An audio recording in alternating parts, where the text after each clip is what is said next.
What's up, Starcraft fans? This boring science stuff was brought to you by ShadowArchon, who is supporting me with the Pulse Cannon tier.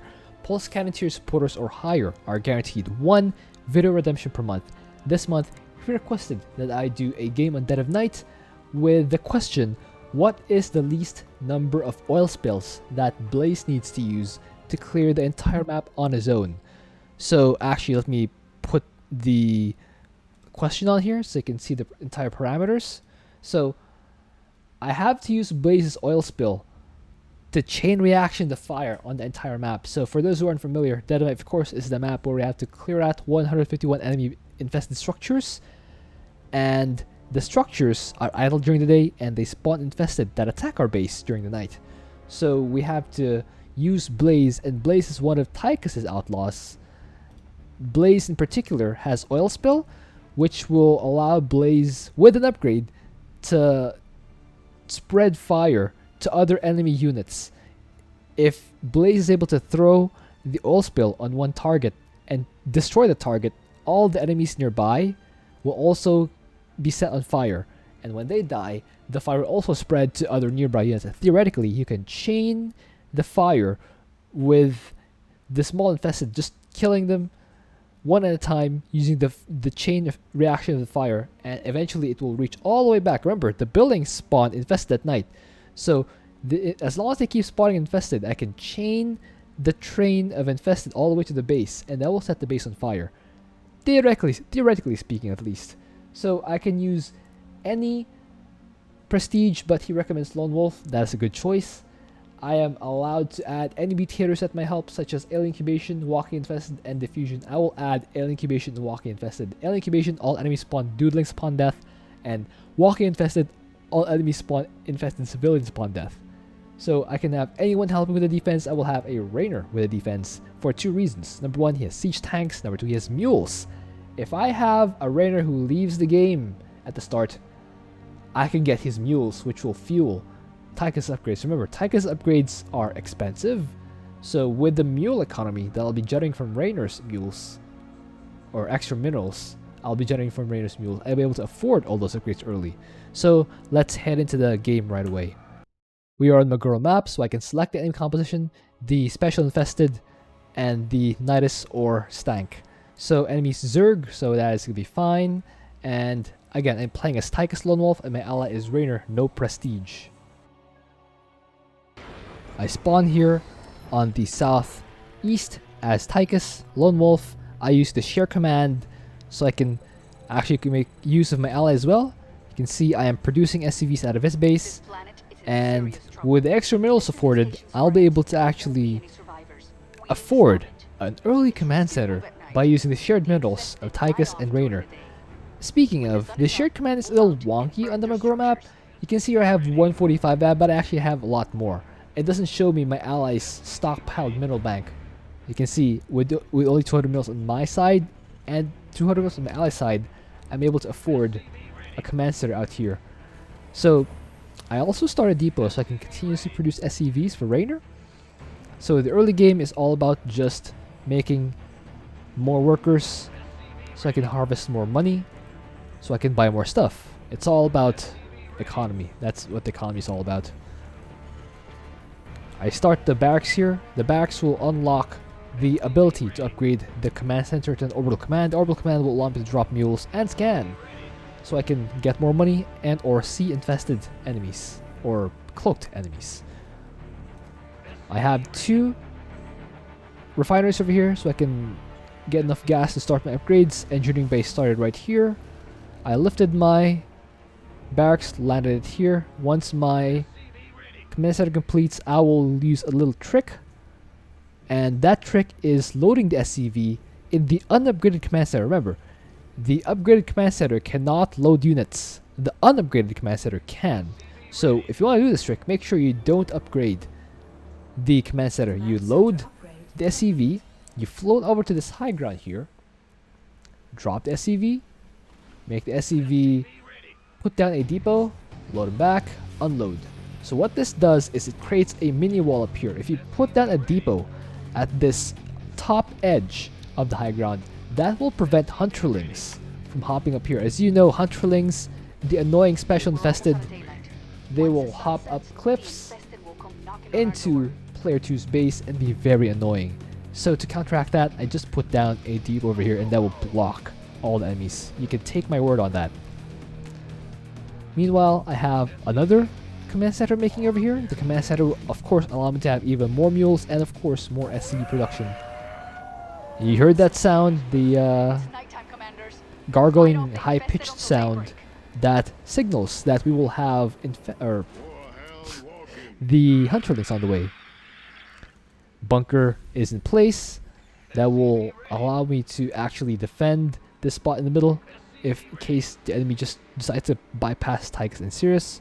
You can see the hunterlings right away unable to get up the cliff by virtue of that supply depot. I see Sirius deploying turrets. They are seriously good, and that is immediately racking up the kills for Sirius. That's 16 kills. So you can see Sirius got temporarily stunned, but because I have the bunker here with Marines inside, they're able to quickly finish off that hunterling and free Sirius to resume the offense. Now I have +1 armor researched. Now I'm upgrading the gun upgrade for my outlaws. For the gunslingers, that'll make them shoot faster. Meanwhile, I have +1 attack upgrade, so these two upgrades will allow me to deal so much damage from Tychus, Sirius, and later on Crooked Sam. I will use Crooked Sam here because I have selected, well, of course, for the special infested number 1, you can see I've selected hunterlings because I know I can derp them out here. For Night 2, I will use spotters. They will disable structures, but more importantly, they don't bailing. They don't explode on my static defense and require a lot of repair.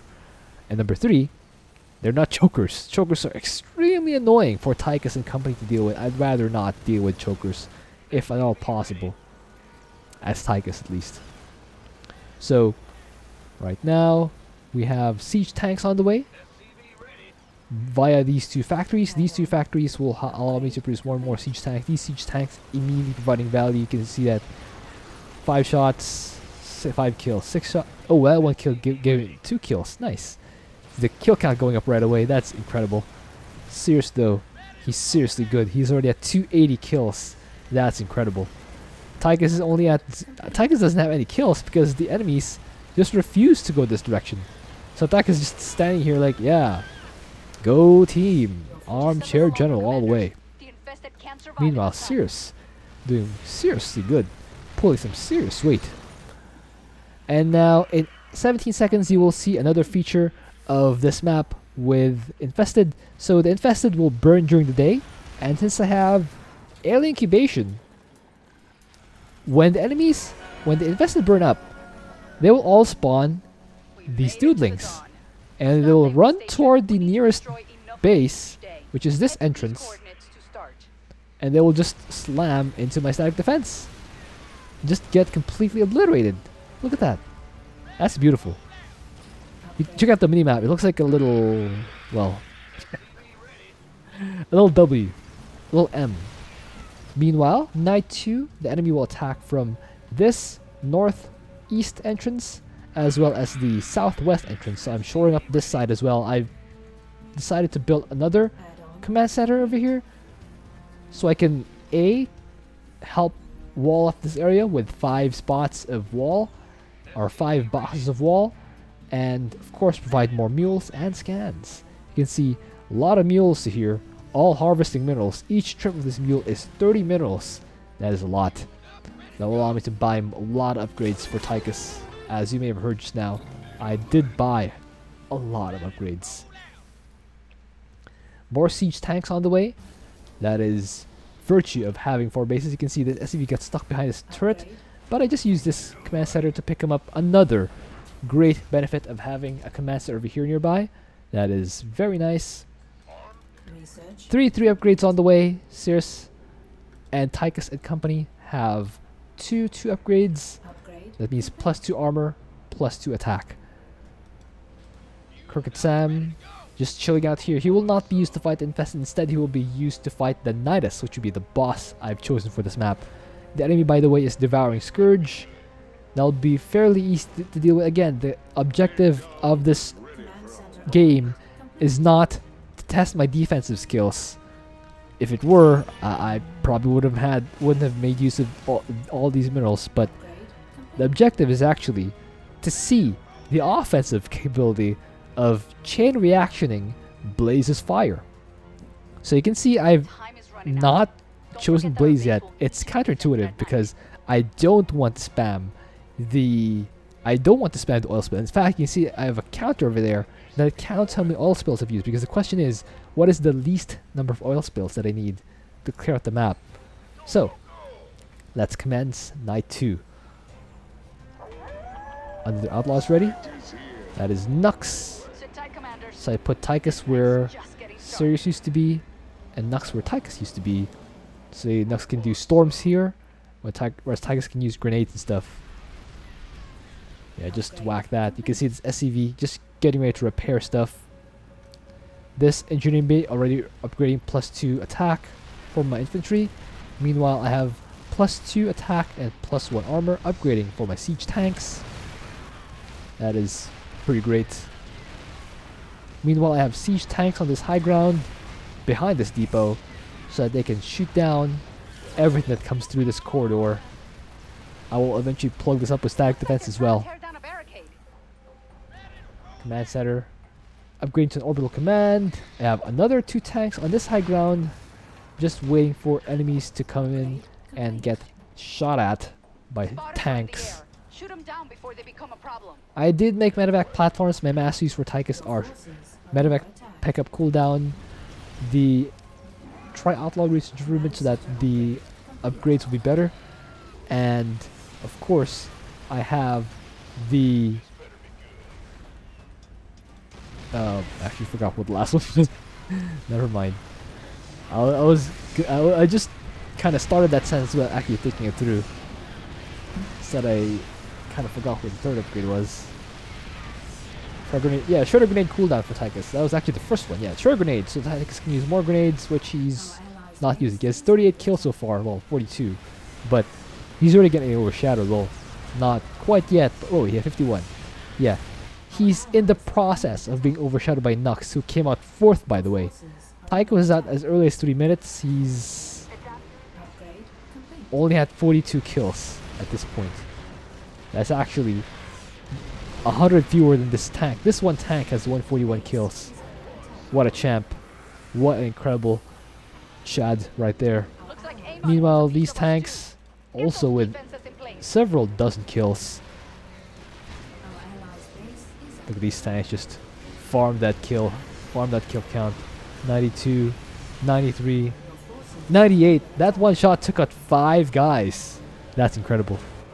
Meanwhile, Sirius out here getting ready to set the attack wave that is flying in over here. I'll be mostly Zerglings, so they'll be cleaned up with little to no problems whatsoever. They will spawn infested and doodlings, but they will all sort of just get shot down. I have +4 attack and +4 armor on the way. Yeah, you see 3 is the blue, and 4 is the red. The 5 is the purple. Again, we have infested coming in here, just getting themselves into that meat grinder. Meanwhile, I have put down another orbital over here because I like the scans, I like the mules, and I like the huge surface area that I'm using to block this approach. Meanwhile, I'm putting down another bunker over here to funnel enemy into this tight choke point over here. I want to expose only 3 spots of the bunker to the enemy because they will want to attack the spot. I don't want to expose the entire surface area of the bunker because the more surface area exposed, the more melee infested can attack that spot. And I don't want lots of melee guys attacking my bunkers because that means they'll take more damage. So for this one, I just exposed even fewer boxes of surface area to really hold down that fort. Meanwhile, Blaze is out. He's out at 16 minutes. He's the last hero to come out, or he's the last outlaw, I should say, to come out. But that, do not underestimate that fact. He will be the one clearing the entire base. I just wanted to set up my defense first, so that I wouldn't need to come back You can see that for my defense, I have siege tanks, I have bunkers, I have rocks to barricade, and I have outlaws with a single medic to keep them healed. Tychus is out here. He's waiting for his medic drop. Medic over here will be healing up Nux, who is on the way to guard this spot. Finally, Tychus has his medic ready. Blaze out here, just getting ready to tank all those shots. And I believe we're just about ready to go to night 3, which will be the beginning of the offense for Blaze. Looks like the sun's about to set. +3 armor on the way. My tanks have +3 attack, +2 armor. That is incredible. This guy has 103 kills. This guy's 115 kills. Sirius already has 871. 871 kills for Sirius already. That's seriously incredible. But just wait on Blaze. Wait on Blaze. Sirius by far has the most kills with 871. I believe he's followed by Nux. 150? No, he's not followed by Nux. He's followed by one of the siege tanks here. This guy, 209 kills. This guy's the second most kills so far. 69, nice. This guy's the third most, 193. That's incredible. So 2 siege tanks taking second and third place. Meanwhile, these two guys, these 4 guys, splitting kills between them, and a bunker as well. So not much happening here to really inflate the kill count of these guys. But guess whose kill count will be inflated? Nux has 300 already, just by intercepting all these guys. Look at that. Just look at that. Look at that damage. Look at the carnage over there. Meanwhile, Blaze is venturing out. Okay, not much happening. Nux, meanwhile, setting fire to this spot. Speaking of spotter, flying over here. Sirius, getting ready in case he needs to drop more turrets. Tychus just idly chilling out here. I think night 3 is when the side bases start getting attacked. By the way, I've used the vision command so I can see the entire map. That will actually help me see the entire map when I use my oil spill. Oh, there we go. Oil spill number 1. Okay, I'll count the number of oil spills that I've used because of course that's the objective of the map. You can see oil spill already spreading over here. You can see Crooked Sam taking out that Nidus Worm. That is Crooked Sam's objective, or that is Crooked Sam's purpose. He will take out the Nidus Worm. But look at this carnage! Look at that fire spread! My goodness, look at this! Infested are spawning and they're getting set on fire right away. This thing is on fire. This entire base, this entire northeastern corner of the map has been cleared out, and it's not over yet. These buildings will get destroyed. Not quite. Okay, I guess it is over. Not bad for a first oil spill though. The first oil spill, we started, remember, with 151 buildings. Now there's 123, meaning we eliminated about 28 buildings. 28 buildings, not bad for a first oil spill. So this is not my first attempt. On my first run, I did win that. On my first run, I just stood Blaze where he is, attacking here, using oil spill, then just standing here, using oil spill here, oil spill here, oil spill here. That did a fair amount of damage, but it still took me 20 oil spills or so to clear out the entire map. So I've devised a different strategy this game.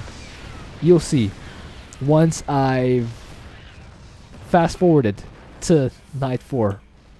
Alright, we are 10 seconds away from night 4. Blaze is making his way up here. He will set oil spill number 2. Once that has happened, oil spill number 2. The oil will start to spread. The fire will start to spread. You can see the abrasives are on fire, and Blaze just destroys them to clear out this whole area. You can see the fire starting to get chained over here. Meanwhile, you can see the abrasions don't die really fast. That is key. When the abrasions don't die as fast, they're able to spread the fire and act basically as torches, which will set these buildings on fire. You can see these aberrations chasing Blaze. Blaze is literally blazing through the map, and these aberrations acting as torches are setting everything else on fire. Look at that. Little guys following, getting set on fire, broodling spawning, and then dying, and then getting set on fire, and then dying. Blazes run all the way to the southeastern corner, and you can see the effect. That is just the second oil spill, and that has already cleared the entire southern half of the map, or the entire southern section of the map. Meanwhile, Tychus out here cleaning out this Nidus. Sirius out cleaning out this Nidus. Half! Half! That's insane! With only 2 oil spills, Blaze has cleared out literally half the map. That's absolutely bonkers. My goodness. We started at 150, and now there's 70 remaining. So Blaze cleared out 81 buildings using 2 oil spills. That sounds promising, but the rest of the buildings aren't quite chained. I probably should have thought of that earlier, so I could run Blaze up here. But it's neither here nor there.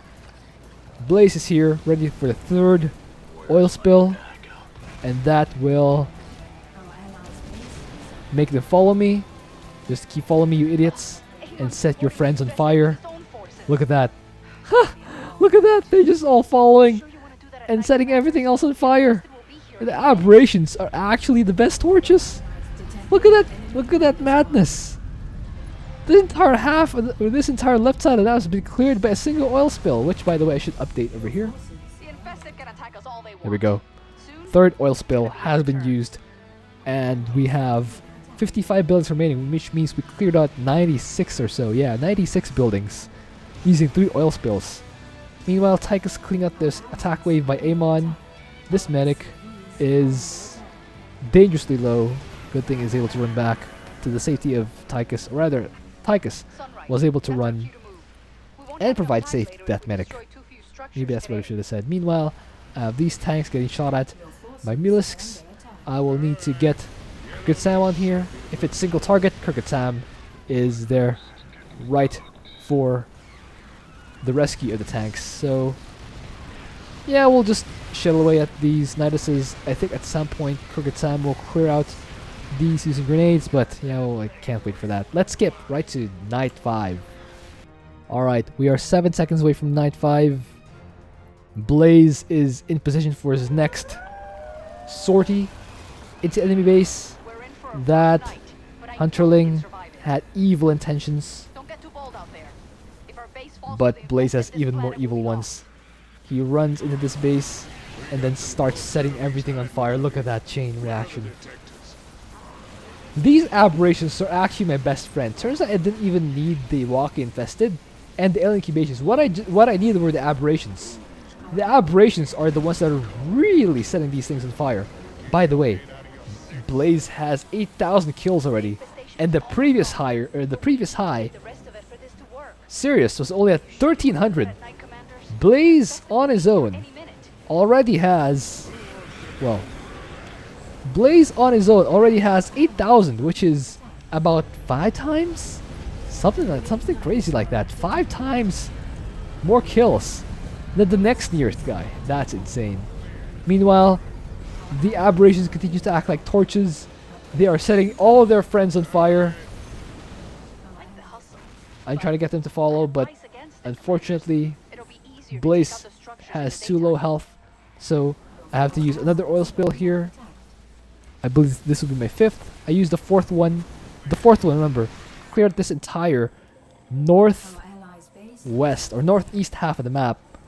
And now oil spill number 5. I'm trying to get these aberrations to chase me all the way out here. And unfortunately, I couldn't quite get the oil spill to the spot, but it's a pretty good result, you know. Oh, hold on. Whoa. It's a pretty good result, you know. With 5 oil spills, Blaze has cleared out almost the entirety of the map. 9 buildings remaining. That's insane. 9 buildings. So Blaze has cleared out 141 structures in 5 oil spills. And he's not done. Oil spill again. And now this is on fire. This whole thing is on fire. Chase me, idiots. Just keep just chase me. Yeah, just set all your friends on fire. By the way, this is oil spill number 6. That will finish off this area. And there's 1 building remaining. It's this guy. And of course, you can't really chain all the way to that spot. So I'll use another oil spill. That is oil spill number 7, which will finish the map and the challenge. And I believe it took Blaze 7 oil spills to clear the entire map using the chain effect of the oil spill. So the secret here is, well, yeah, the infested and the broodlings definitely help, but I think the key here, the real key, is the aberrations. Aberrations don't die quickly. So when they chase Blaze around, they actually spread the fire to nearby enemy units, which do get taken out, and set their friends on fire. That is actually, I think, the real key here. You can see Blaze with 80% of the work. 80% of the work done by one guy. And remember, he came out at the 16-minute mark. With a 37-minute game, that means he only spent about 20 minutes on the map. About half. And he had 80% of the kills. That's insane. The next closest, the Warhound turret of Sirius. Of course, you have the Siege Tanks by Raynor doing an incredible job as well. But that is not what the challenge is about. It's about Blaze just demolishing the map in 7 oil spills. And here you have on the Maguro overlay, you can see that Blaze did take out all 151. 10,800 kills. Blaze ended up with 10,800 kills. That's like 8 times the next guy. Serious. And that's like 5 times more than everyone else combined. That is actually 5 times more than everyone else combined.